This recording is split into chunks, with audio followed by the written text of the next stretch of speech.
Welcome to UpLift Women's Wellness. I'm Bethany Bush, founder of Head to Toe Strength. And I'm Auria Zahed, a licensed marriage and family therapist. We're here to empower and inspire women to thrive through holistic wellness. Each week, we'll dive into topics like fitness, mental health, and personal growth. And share real conversations and actionable insights to help you live your strongest, healthiest life. Thanks for tuning in. Let's get started.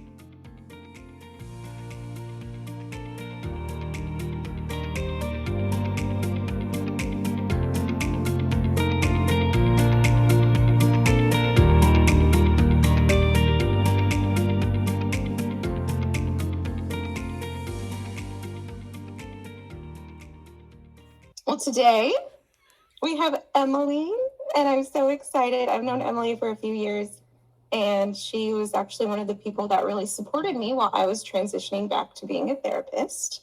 So thank you, Emily. But we had to have her on, and we were hoping to discuss relationships, which is the topic that we haven't really gone into yet. So we're excited. Emily, do you want to do a quick intro? Sure. Yeah, I'm an LMFT. I'm licensed in California, Arizona, and Florida. I help people move towards healing. So my hope is that when you work with me, we're going to work through your past traumas, your pain, and we're going to move you towards a state that feels more integrated, safe, secure, and confident in who you are. So that's my little spiel about working with clients from a variety of places. But I also am particularly loving working with couples, relationships in all kinds of different stages of the relationship, but I've been recently kind of really focused in on young couples as they're navigating life with little ones. I have a history in athleticism and working with eating disorder clients, performance, mental health, things that kind of come alongside of athletic performance, but kind of through all of my trainings and things, I've found this little random niche in couples work. Part of it was my own experience of being in couples therapy, and then that led into really this natural development and growth into being a couples therapist. So yeah. That is so amazing. Very serendipitous, because I feel like I've been wanting a relationship conversation, and I wasn't really sure how we would make that happen. So that's amazing that you didn't start out that way, and then you ended up getting so many couples. Well, yeah, I think actually what I remember as I was talking, it was that actually I signed up for a training in in-depth psychodynamic, psychoanalytic training for individuals with eating disorders, but they actually ended the program and they just kind of slid me into the couples program. So then I did this couples program for a year of just working with couples. And then I ended up being like, oh my gosh, I love this. This actually is a really good fit for me. So yeah. Amazing. Happened. Mm-hmm. And Auria loves love. Yeah. Wonderful story. Yeah. It's funny, Emily. So it's reminding me that I wanted to be a couples therapist, and now I mostly work the opposite. And I really, really like that. But people hate couples therapy. People just try to avoid it. A lot of therapists don't want to do it. Yeah. It's really different. It's super, super different. It's not the same as individual. So it's good to know what you enjoy, because that is really where you thrive. So. Yeah. I love working with a lot in the room. It's fun. Amazing. Good. Well, again, I'm so happy that we have you with us today. I was hoping, Emily, if you could actually start a discussion ideally for women who are still in the dating scene. Like Bethany. Like Bethany, who can... I don't know, who just need a little bit of guidance, navigation towards how to pick the right people. How do you decide that person should have a second, third, fourth, fifth date? How do you decide when you're ready to commit to someone and take yourself completely out of the dating scene for them? Because we talked about red flags and green flags, but I was wondering if you have any advice from a interpersonal level. Yeah. Well, I think that the dating scene just really sucks. Thank you. Thank you. Thank you. Thank you. Thank you. Thank you. Thank you. I only did app dating and now I never want to date ever again. So thank you. Yeah. I mean, I think that it's really hard. And I don't think that I think especially after 2020, a massive shift happened, obviously, where everyone's online but no one's actually online. There's so much ghosting. There's so much hoping, like maybe this is going to work out. And then you end up meeting with each other and it doesn't really pan out to be what you feel. And so you're doing so much preparation. And then some of these people are on multiple dates or like talking with multiple people. So it's just a lot. And really, I've heard all kinds of different ideas about how this stuff works. I have a couple of hypotheses that I have a couple of ideas around how I think dating maybe needs to shift into more of like meeting with the person in a group setting or around with your friends. That's like a brainstorm idea that I have. That's a little bit of a risk because it's not typical, but Esther Perel really talks about that. She's a relationship expert, and she talks about how one of the things that online dating has done is it's lost its group mindset, because we used to kind of we would get connected through someone that knows someone, like, oh, he could be really good for you, or oh, she'd be a really good fit for you, and I want to make sure this happens. You get set up on a blind date, or you get set up on a date through a friend of a friend or something along that line, and that's not happening as often as I hear about online stuff. And so that was where that had this idea that I think it could be helpful to, like, after the first or second time, you're like, this is kind of working okay, like, have it be a group date. Everyone's going to an Angels game. Everyone's doing something together where you're doing it not just the two of you, because you really need him to be interviewed or her interviewed by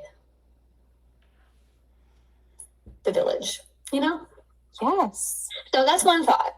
That's one of the ways I think seeing it would be helpful. I think also just navigating your own inner world. It's a connection between the head and the heart, because you might be like, oh, this is all so good.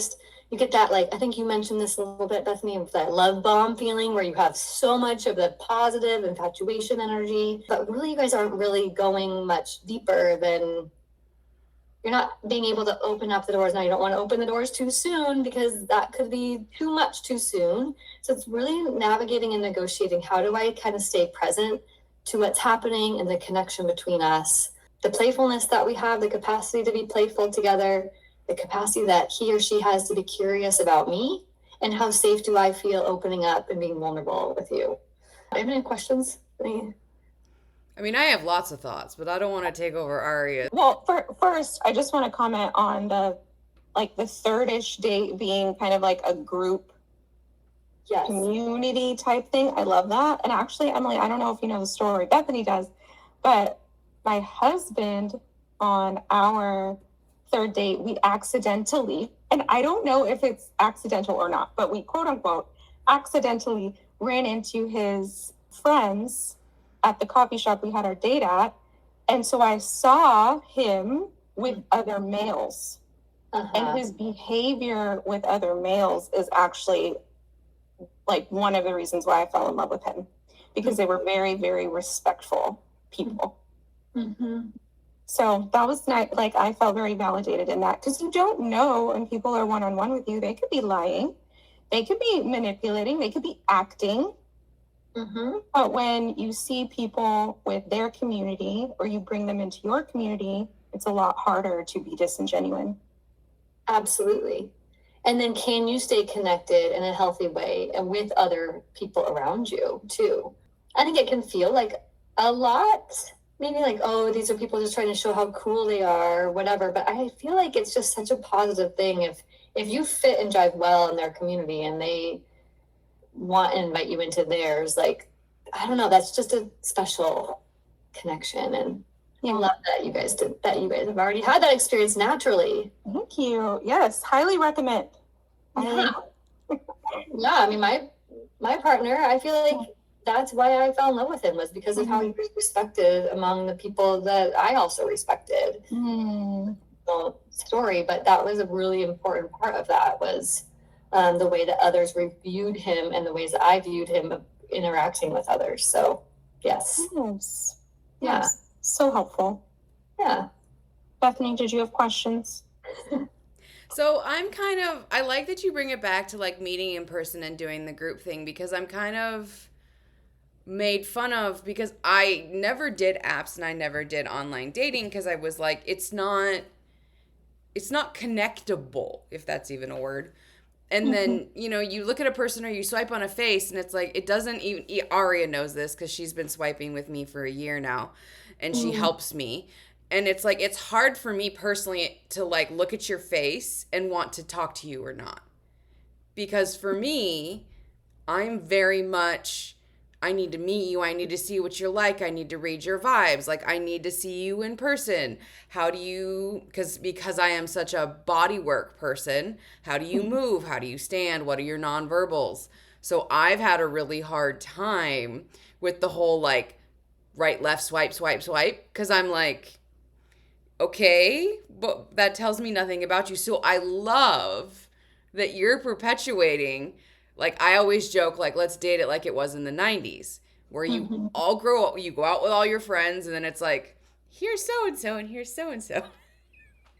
Yeah, I know that the dating, like, there's a lot of like dating things that you can do right now that are out there, like speed dating or going out and doing these like different singles events, which I love, but I've also recently heard that it's mostly females. So like, it's not as many men going to these events, which is really frustrating. Just try to put that out there. Yeah. So it is trying to figure out how to do that 90s thing, which I agree, I think is important, it's needed, but how do we make that happen? That's the unique thing. I remember telling a friend years ago, I'd be like, you should go hang out at libraries. You should go hang out at like college libraries, like, and just see who shows up. Read a book, just wait for someone to walk by. Yeah, mine is dog parks and dog walks. There you go, dog parks. Yep, I'm just kind of like scoping dog parks, and I go to like all the different dog parks near me, and it's like I'm just kind of scoping, of like, Yeah. Yeah. I really like the idea of if you have a hobby, go try to do that hobby in like large groups as best as you can, because there's probably going to be men there and you already have that in common. Yes. Yeah. Yeah. So that's an idea. But Emily, you were talking about like once people start dating, if you can go into like feelings that might come up and how to know what your feelings are, I guess, like telling you, and what to focus on to make sure that you're picking the right people. Yeah. Or whatever comes to mind. No right answers. Okay. Well, I mean, feelings are important. I think also in the infatuation stage, you're going to have, if you're like, oh my gosh. So let's just say ideal situation is things are going really well. Because sometimes I think things are a little bit bumpy, but they still could be good. But we're going to do let's go route of things are going really well. We're going into like 4th or 5th day, maybe even that's been the ideal situation. We've met some friends, we've met some connections, we're feeling good. Because so as we kind of navigate and negotiate all the way through, we're really wanting to be able to be fully ourselves and stay in ourselves, where we can share openly and receive openly, right? If that makes sense? Like, we want there to be some mutuality in the vulnerability and the emotional language and that closeness and connection.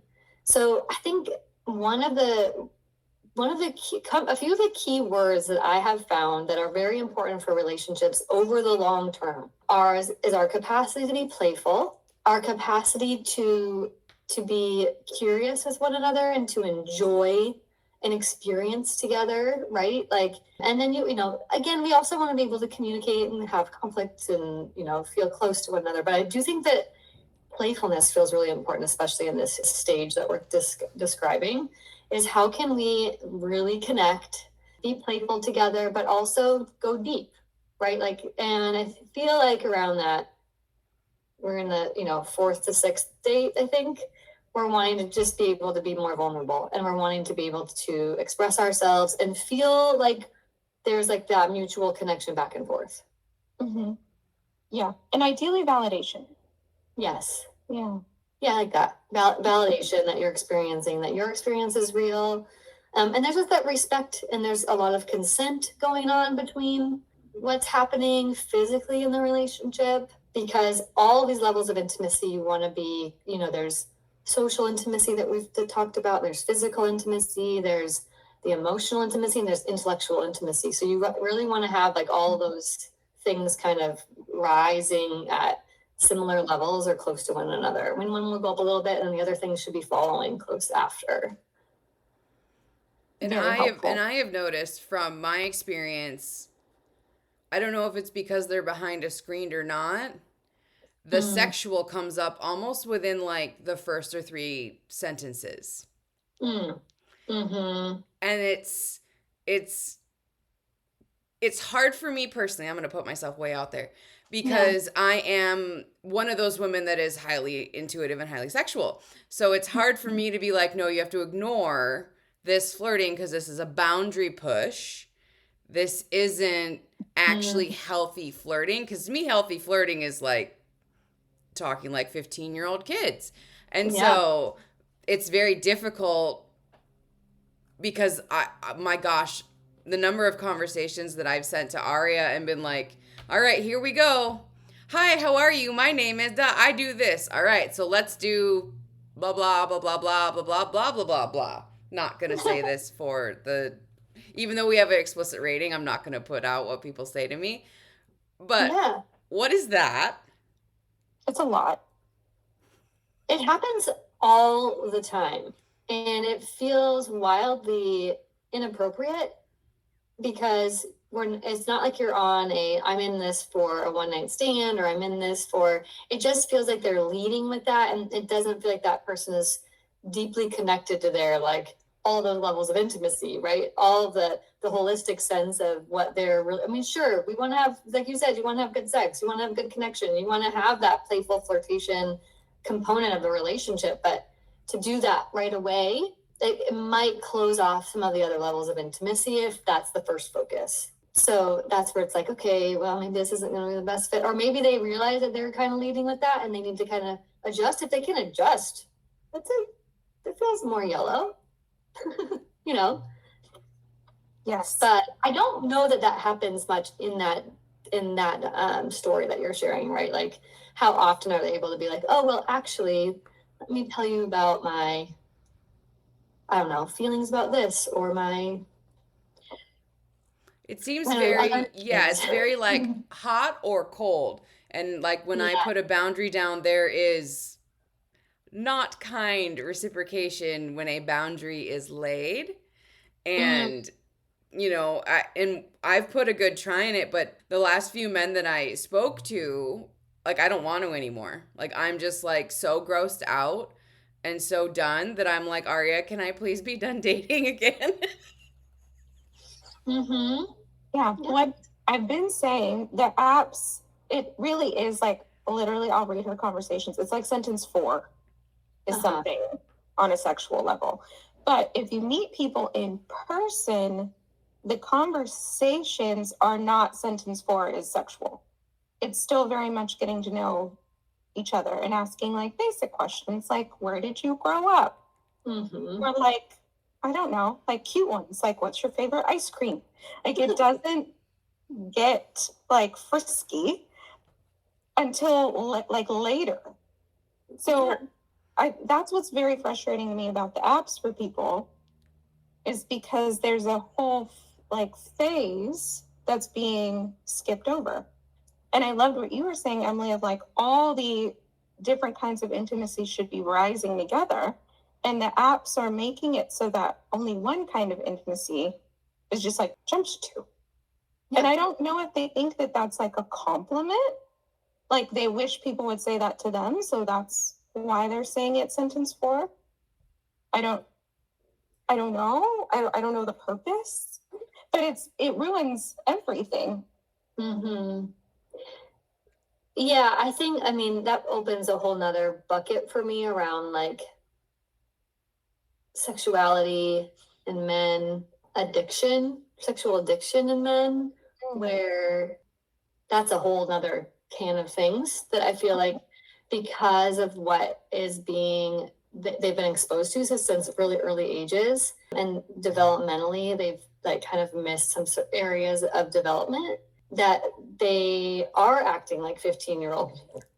Like there is a component where there is like the development hasn't really happened, where it's like, well, once you get into a monogamous relationship, if that's really what the goal is, now I granted that it's not everyone's goal, but if that is your goal, you're like wanting to kind of have, there's like a different level of maturity that comes in your sexual relational component, and you're learning about initiation, and you're learning about what it means like to be like, hey, are you ready tonight? Like, let's do, whatever. There's like a whole communication that happens in a marriage around sex. And that is getting really missed in this phase of individual's life, if it's kind of how you're describing it, Bethany. Now, I don't know exactly your experiences, so yeah. I'm sure they're no different than all of the single ladies that you work with, because I'm also in my 40s. And so like I did the long-term monogamy, I did the engagement, I did the whole thing. And now I'm in my 40s trying to do this, and I'm like, it actually feels ickier now than when I was in my 20s. Like, because of the drastic difference, obviously it's been 20 years, but the drastic difference in just, it's almost like what's considered acceptable because of the internet and social media and access to everybody, instantaneous gratification. It feels like I can tell you and say anything that I want, when to me, because I'm an intellectual, I'm very drawn to how can you intellectually stimulate me.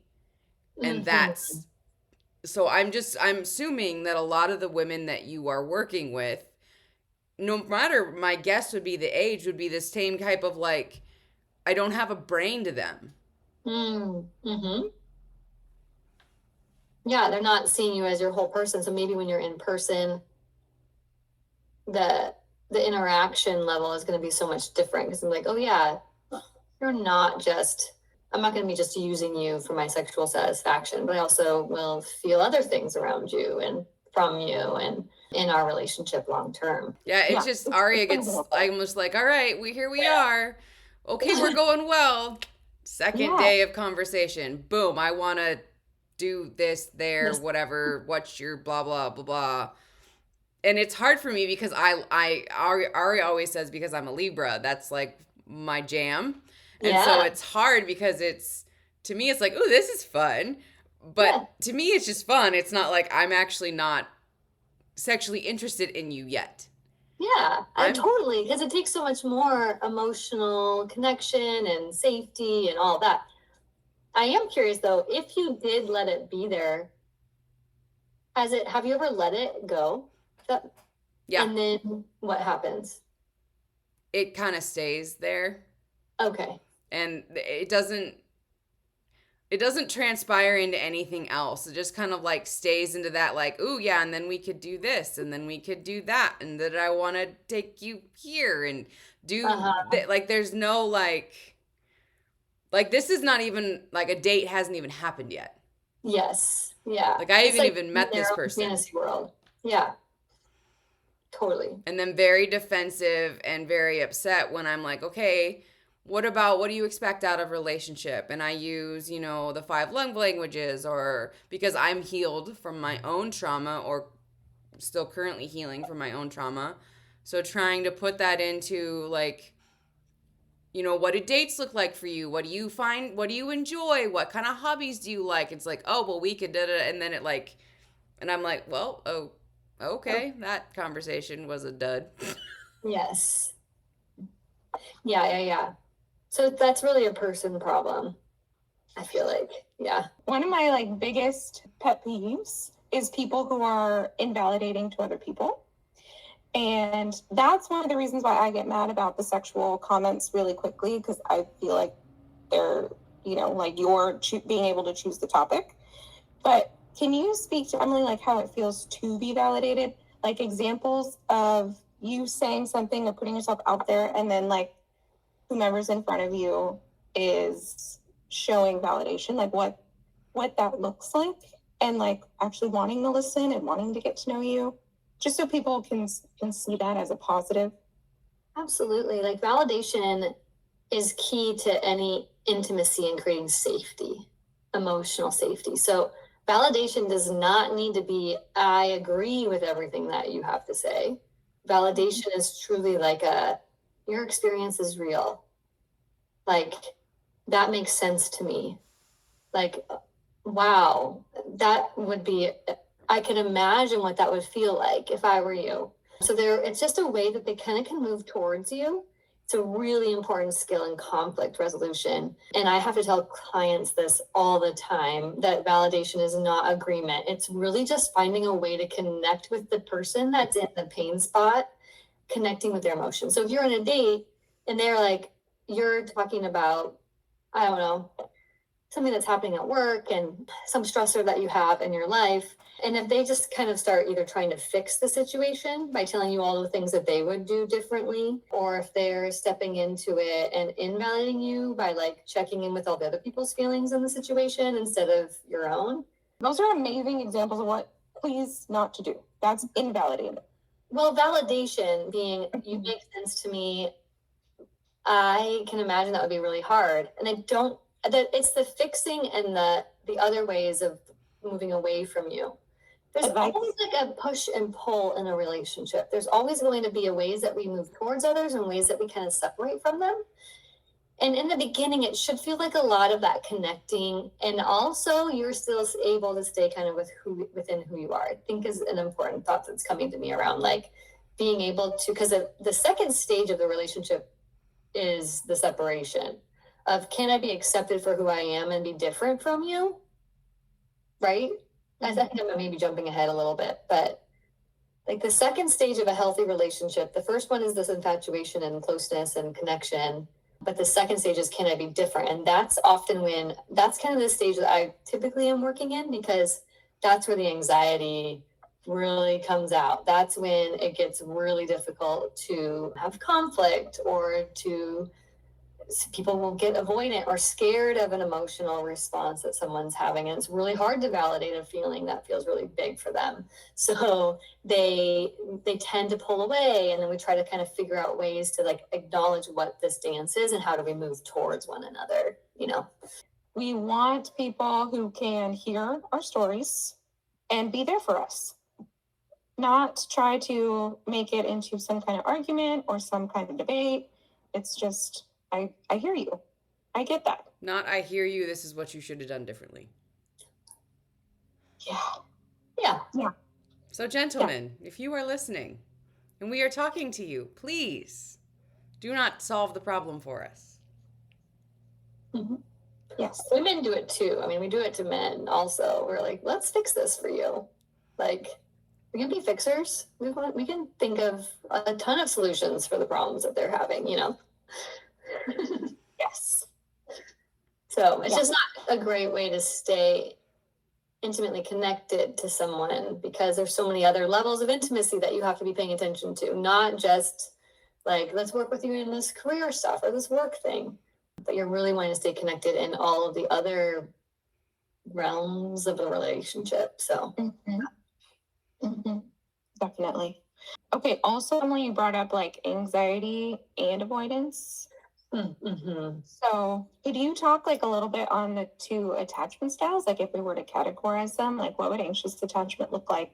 What would avoidant attachment look like in the kind of like dating beginning stages? Okay, so a little background around, so we'll talk therapy speak here. Okay. John Bowlby, Mary Maines are kind of the two big historical figures that researched attachment in the early childhood with your parent or caregiver. So I like to kind of start there because this is where it all kind of stems from. These are, psychological researchers who are observing children's interaction with their caregivers, and a strange situation was developed. And so I sometimes feel like it's helpful to talk about like the history of this, so then we can kind of fast forward and put it into what's happening in our everyday relationships. Yes. So a child is separated from their caregiver, and it's really observing the interaction that takes place after the caregiver leaves, and then what happens to the relationship of what happens with the child to the parent or their caregiver when they return. So they're really paying attention and watching and observing all of this stuff. And that's where we discovered all of these three different, where we have preoccupied, anxious, we have avoidant, dismissive, and then there's like so those are the more insecure ones. And then there's securely attached, which is able to negotiate who you are, so you can say goodbye. You might be sad that your parent is leaving, but you're going to, continue to find ways to play and to take care of yourself. And then when the parent comes back, you're going to be delighted to have them back, and you're going to have a warm interaction when you return. An anxiously attached child is going to have a very difficult time separating, is going to have a very difficult time knowing who they are, what to play with, what to do without their parent there. Sometimes that parent has been for them very warm and attentive, and sometimes that parent has been really big feelings and hasn't been like that calm, safe, steady presence that a securely attached infant needs. So what happens in that anxious stage is that they don't really know how to find themselves, and the parent hasn't really been super safe for them. Sometimes it's warm and good, and sometimes that parent is scary and angry and mean, and so that creates the anxiety. And then we have the avoidant, and that is a parent that's typically been somewhat neglectful. That parent has either or been very angry and very scary. So when that parent drops off their child, the parent, like the kid, either doesn't really seem to care, doesn't really interact with other kids, kind of is more on their own, and doesn't seem to even look up or notice when the parent returns to come back to the room. They just kind of engage with what they're doing. They're kind of focused on their own thing, and it's too vulnerable or scary to really show what their emotion is, because they've kind of had to do it all internally on their own for such a long time.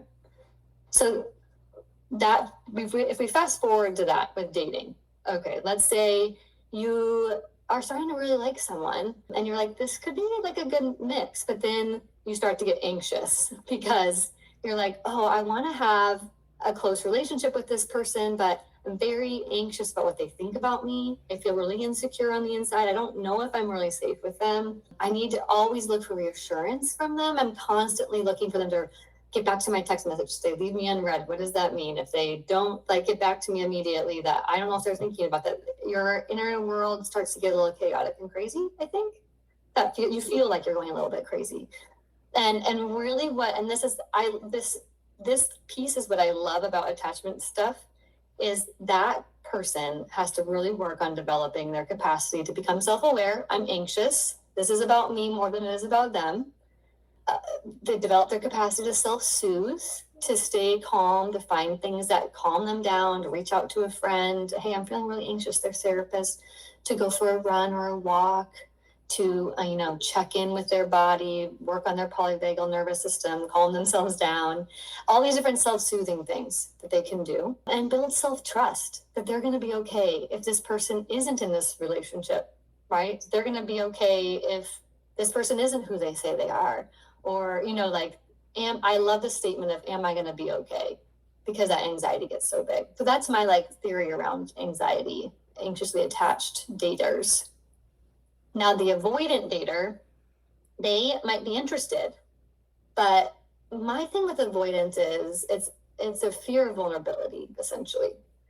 And so avoidance is they do a lot of internal stuff. They're internalizing, and I would say potentially there's some suppression, but they're doing a lot of this inner work, but they don't verbally express it as much. And so it can feel very unsafe to the anxious partner who wants to talk about everything and have everything kind of described. So the avoidant person is just going to be more to themselves. And it just requires a lot of safety that this person's not going to come at me if I express this feeling, or they're not going to run away from me if I express this feeling. That person is going to stay consistent. That person's going to stay steady with me, And when I do express something, it doesn't get like jumped on. And so, yeah, avoidance, I would say I work a good amount with avoidant folks because I think that it actually is more common than I think a lot of anxious folks have moments of avoidance. So I think that there's like a lot of being able to become mindful of our own avoidance that's helpful for the anxiously attached to help us be more present to our partners who are more avoidant in general. So we're all trying to move towards more secure relating. Dr. Stan Tacton is the author of Wired for Love. He has a neurobiological approach to attachment and dating, and he has some great books on dating. He has this picture, which I've been recently using a lot in with my clients, but it's the island, which is the avoidant person, the wave, which is the anxious person, and the anchor, which is the securely attached person. So island, wave, or anchor. It's a really great metaphor for what I've just described to help us understand the relating. Because the island is all okay. They're all okay on their own. They're hanging out over there. They don't really want to have a ton of connection. But if you have a sailboat, they're not getting all their needs met if they're on the island alone. Like they can't, the island doesn't have all their needs. Like they don't have all the things that they need there. So the wave is also, they come at you strong and really beautiful to look at. They sound really great, like, but they kind of pull away and then they come back and they're really big and they kind of pull away. But you really want is that sturdy presence of an anchor to keep you grounded that you can use when there's a storm, and it's going to keep you steady enough. Even though the storm still comes, you're going to be grounded in the storm. That's another little element I love with metaphors of how to be. And that's what I think you want when you're dating. You want to be the anchor that's steady, calm, understands yourself, have self-trust, you have self-confidence.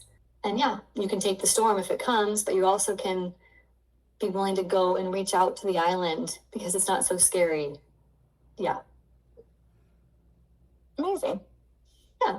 That's so helpful, Emily. Thank you. Yeah, that's really perfect. That's such a perfect analogy. Like, wow. The wave island thing? Yeah. Well, I can't take ownership of that. It's definitely from Dr. Stan Tacton, but his stuff is so good. So if anyone's interested, he has some great books. Thanks, Emily. So if someone because I agree, we all need to be working on being more securely attached, being our own little anchors. Mm-hmm. But what would you say for people who are working on their attachment stuff, but also trying to find partners that are good fits for them, ideally, and how do you seek out anchors? What do you need? What do you feel like? It's a great question. Yeah. How can you make good decisions on who you partner with if that matters to you? If you want someone who's more securely attached or at least working on it. I think the two things that stand out to me that coming to my mind right now are their capacity to engage in a conversation with you about something. To just stay open and curious about themselves and about you. And also the curiosity element of in communicating, and then also your capacity to repair. So repair, I think most couples don't do repairing really well because fighting or disagreements or feeling missed or feeling alone, those are very, very, very normal. They're us being human, right? And fighting is a really good feeling, a good thing in a way, because it's saying hey, you're not getting me and I want to feel understood by you. So when I see a couple fighting, I actually think this is good. We can help you work through this because you both want each other. You both want to work through this thing, but it's when they get silent and the stonewalling that John Gottman talks about. But the repair doesn't happen very well, I think, because a lot of people don't like the fighting. People don't like there's conflict. And so they start to become more conflict avoidant and they don't do the repairing. So if you can be hey, that conversation didn't go well, or hey, that didn't feel really great in my body, and I'd like to do it over again. Can we have a second chance at that conversation? Hey, I messed up. Or, hey, this is this thing that I want to, try again.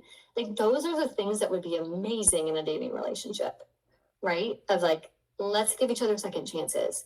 Let's do overs really well.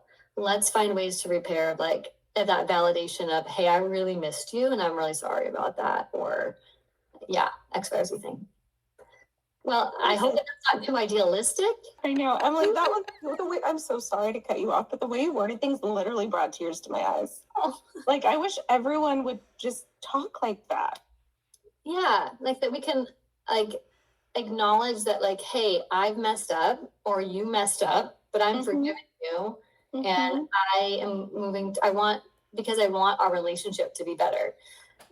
Tatpin talks about saying at any time you're having a confrontation with in a relationship, you really want to remind the person, I am for you. Like, I am not leaving this relationship because I'm having this. You're creating safety in the relational realm because you're saying, like, I want to bring this thing up. It's bothering me, or you do this really annoying thing, like you keep picking your nose in public or whatever. And like, then you bring it up, and then you are letting him know, like, just because I'm bringing it up doesn't mean I'm not for the relationship or that I'm mad at you or I'm judging you. It's just this thing is bothering me and I want to bring it up with you. So that's, I think that's helpful. And I do think that when you can create safety in the relationship in that type of way, that somebody, hopefully a heterosexual male is going to have the capacity to hold space for you in that, That would be nice. It's getting them to slow down and also to shut off their phones, right? To find the quiet space where we can like find those patterns. So that's another great tip, is that long-term longevity in a relationship is routines of connection. So like, I don't think couples do that very well, but like some couples just really need to have a nightly check-in. So they turn off their phones, they check in about their feelings from the day. Highs or lows can be really helpful. You're just staying emotionally connected. And which I think I actually also really will encourage often in my dating couples that have met online and are trying to figure out a way to stay connected. And so I'll be like, have a routine that you text each other every night. Like, how was the day? What was your high and low? Or, anything that could be better. What's your, hope for tomorrow, or whatever. And then a routine of a night of the week that you can always make sure that you're for sure going to see each other. I tell people all the time, there's a Netflix CEO, I don't know his first name, but every Wednesday night was date night with his wife, and no important meeting. He was growing Netflix to be what it is today. And every Wednesday night at 5 p.m., he was with his wife. And no important celebrity, no important investor, no important anything could break into that 5 p.m. dinner with his wife on Wednesdays. And he is happily, I wish I knew his name, but he is happily married and has remained so. And I think that's super important in a beginning relationship, that as you're moving into a really long-term marriage with someone, you want to have consistency of connection that you can trust, that's steady, that's anchored, Yes. Extremely helpful. Yes. Yeah. Prioritization of your relationship in general. Because it takes so much work, so much effort, especially if you want to do the whole till death do us part thing. It's a lot. And you have to like actually put in work. Yes. It's effort. Yes. It doesn't have to feel that way at the beginning. It kind of can. It is good when it feels really easy and it feels really filled with, like, I just enjoy this person. But there will be moments even in that season where you do have to be just really intentional to be curious and playful and repair, all that stuff. And I love that you brought up work, Aria, because I feel like a lot of the conversations that I have, because I have clients among all age ranges, probably like both of you do too. And it's like, well, it just is too much, or I don't want to or we never fight, or we never this. And like, I don't get into it, but in my soul, I'm like, but fighting is good. Like Arya said, if you want to do the whole till death do us part, can you speak to what work looks like? You know, after you've gone past the infatuation stage and you've gotten into the like, we're getting into some vulnerability and some bumpy and some like, I don't know if I like that kind of stuff. How do you, like, what does work look like? Yeah, I think work is the repair component. It's being able to go back, try again, second chances. But work is also your own inner work and being vulnerable with your partner about that. I think marriages don't realize that they are really marrying many versions of one person, right? And there's like all the different parts of self that have had been wounded, have had pains, and that you're having to really create space for internally on your own to find. You have to create space for the other person's inner child, essentially, right? Like you have to find compassion for them, for their hurts, for the ways that they've seen them been injured by the world, so that you can create space for them inside of you, if that makes sense. And then they have to kind of be able to do the same. So the work is, how do we create space for the other person's hurts and pains? And then how do I also take care of myself and my own hurts and pains? And yeah, there's that. Have you guys seen that picture of the Burning Man statue where there's like two individuals where like the little children are like touching, but the individuals' backs are to each other? Yeah. Yeah. That's what I always think of that in a marriage. But there could be other kinds of work, which I think is the connection. It's the routine, the repairing, making space, and also just being the best kind of human you can be. Yes. Yes. And also the baseline of try to treat your partner the way you want to be treated. You mean the golden rule? Kindness. Yeah, just like, let's just be kind to that person. Kindness is like a really simple thing, because what happens is once you know someone for such a long time, you forget that you like them. That's why playfulness is helpful, right? Like you have to remember, like, oh yeah, I like this thing about you. This happened to me as a mom. I have a 13-year-old, but when he was younger, it was around 2020, I was having a real hard time with some certain behaviors. It's hard for me to remember that I liked him, and I made a list in my phone of 10 things that I love about him. And it was honestly really helpful for me when he was in that very difficult stage. I would check that phone, and I actually think that couples that are in very like a harder stage where everything that their partner is doing is triggering or driving them crazy is just like put that list of 10 things in your phone. And this is what I love about my partner, and this is why I chose them, and this is why I want this to work, and this is what like keeps me going with you, you know? So I love that idea. Yeah, it worked for me. It really got me through a rough patch with my kid in 2020. Such a good idea. Yes, I think gratitude in general goes such a long way. Yes. It's really easy to get stuck in the icky stuff. But gratitude, I feel like, brings you back, so you can be an anchor for yourself again. Yeah. It's one of the love maps that John Gottman talks about. Oh, remembering back, going back to the beginning and remembering what it is that you attracted you to that person in the beginning, what you like about them. When you feel connected, what does that feel like? So we were talking about like relationship sustainability, but for a second, Emily also brought up like the chaos of having the children. Mm-hmm.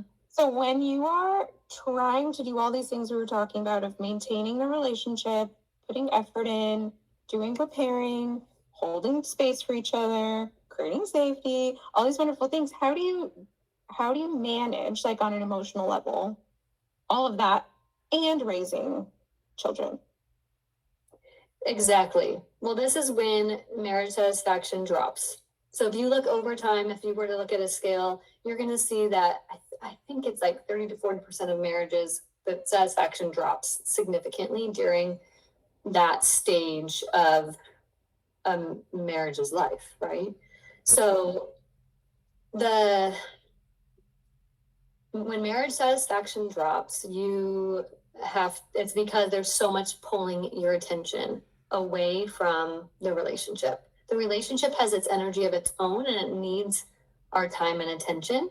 But when there's a third thing brought in, particularly for women who are attaching, right? They are the primary caregiver for this infant, right? That is also then being pulled and needs to be, still connected to their partner. They need to have a lot of feeding into them, right? So I always give women the first 2 to 3 years, they need all their needs met because they're pouring into this biological, like they have the biological need of an infant that they're caring for, breastfeeding or nursing, or not doing that. If they're using formula, they're waking up, they're doing sleep, they're doing the attachment, they're holding, they're coddling, they're all the things. And so, yeah, that I think is a significant challenge to the relationship, because it's all of a sudden the husband and wife had this connection, or the partnership had this connection, and now there's something pulling at that connection and pulling the connection away from this energy. And then this energy gets really dropped. And then while it might be fine, like I imagine the husband understands, or, is going into work and trying to kind of keep it sort of going. But ultimately, there could be a lot of unmet needs that they're not aware of, right? Like they're not able to say, like, I miss you. And then be able to grieve that together of like, hey, yeah, we're being so pulled and we need to like talk about those underlying things that are happening. Or, I mean, there's just a lot of chaos that takes place during that season, and trying to stay connected, communicating, having routines, all those things are really challenging. So let's say like to pause and be able to identify what's happening. So I think it's really important to identify the dance, what is going on between the two of you, and how we kind of like, so when we start to notice, hey, we've been fighting a lot. I'm feeling irritated by you. You are not someone that I enjoy very much, right? Like you're going to start to kind of notice your boiling pot is going to be like a lot shorter. Like you're going to be able to you're going over a lot quicker. And that's when we need to pause and we need to check in with our partner, check in with ourselves. What's going on? Just identifying that there's been a break, that thing that I was talking about between the husband and wife, the relationship has been pulled at, and we need to kind of revisit what's going on. So I think step number 1 is to pause and notice that it's happening, and then either get support that you need or find a way through it together, which is creating a regular date night, having some regular routines for checking in, and then kindness. Ultimately, like acknowledging that, yeah, it probably has been really hard for our partner, our husband, and that this isn't what they signed up for when they got married. They thought it was just the two of us for life. We forgot that like the little ones require so much. And so I think it's the checking in, it's coming back towards, turning towards one another. And yeah, I think sometimes you need more support. And that's where I think that's when you have to kind of notice, like, do we need to have a space with a third party that's going to help us to negotiate what's going on? Or are we able to kind of figure this out together through a regular visitation of needs being met? And oftentimes this goes back to sex a little bit, because their sexual capacity is so much less after having babies. It takes them time. A lot of different physical things are going on in their bodies. And so their libido can be dropping. So that getting your libido kind of back in line together is significant. So that's another component too. So yeah. Very, very, very helpful, Emily. Thank you. I would love to get in touch with anyone that would like to reach out, and I can support any way possible. My email is emily@emilykirkbride.com. Check out my social at Move Towards Healing. And also my website is in construction, but you can still use it to contact me. Perfect. Again, licensed in Florida, Arizona, and California. Everything is online right now. So yes. Okay, amazing. Virtual sessions with Emily. Yes. She's our most accessible therapist. Yeah, really? Multiple states. I'm here. Yes, 3 out of 50. That's pretty good. And then we are going to be posting all of Emily's info on our social media.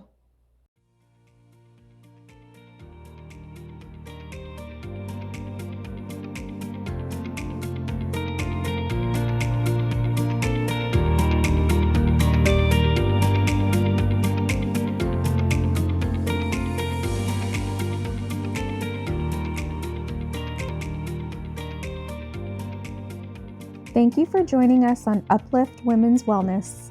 We're so grateful to have you as part of our community.